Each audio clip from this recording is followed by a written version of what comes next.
Pernahkah kamu berpikir, ketika suami dan istri menua bersama, siapa yang biasanya pergi lebih dulu? Seringkali jawabannya adalah ayah. Ada yang tumbang karena kelelahan. Ada yang jatuh karena sakit yang lama dipendam. Ada pula yang pergi karena tekanan di dada, tekanan hidup yang terlalu lama ditahan sendiri. Yang menyedihkan, banyak orang hanya sibuk menghitung berapa uang yang ia hasilkan. Tapi sangat jarang yang bertanya satu hal sederhana. Apakah ayah capek? Tekanan hidup tidak punya tempat untuk keluar. Dan seringkali rumah justru menjadi satu-satunya tempat ayah menahan emosi, bukan meluapkannya. Orang bilang hidup itu berat. Tapi jujurlah, menjadi laki-laki, menjadi ayah, seringkali jauh lebih berat.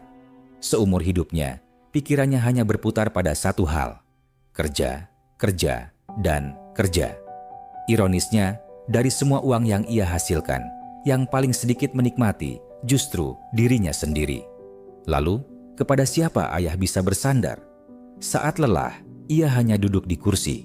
Saat mengantuk, ia tidur di mana saja. Saat kedinginan, jaket menjadi teman. Saat sakit, obat menjadi penopang.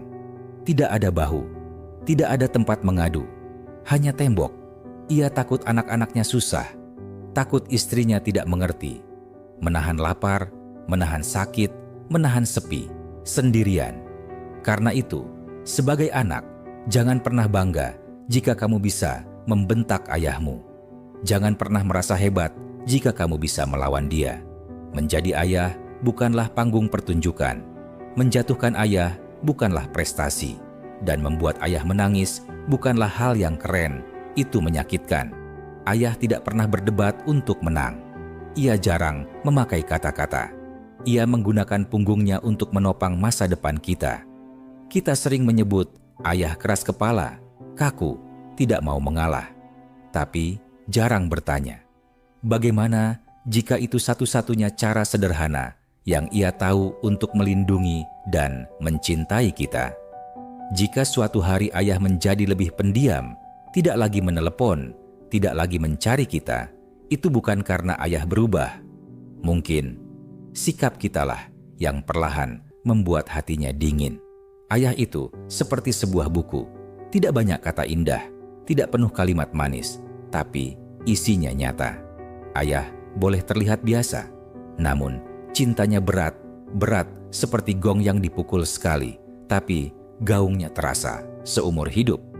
Jika cerita ini membuatmu terdiam sejenak atau mengingatkanmu pada ayahmu, kamu boleh berbagi perasaanmu di kolom komentar. Bukan untuk membandingkan, tapi untuk saling mengingatkan. Dan jika cerita-cerita reflektif seperti ini terasa berarti, kamu bisa mengikuti channel ini agar kita belajar menghargai cinta yang paling sunyi sebelum benar-benar terlambat.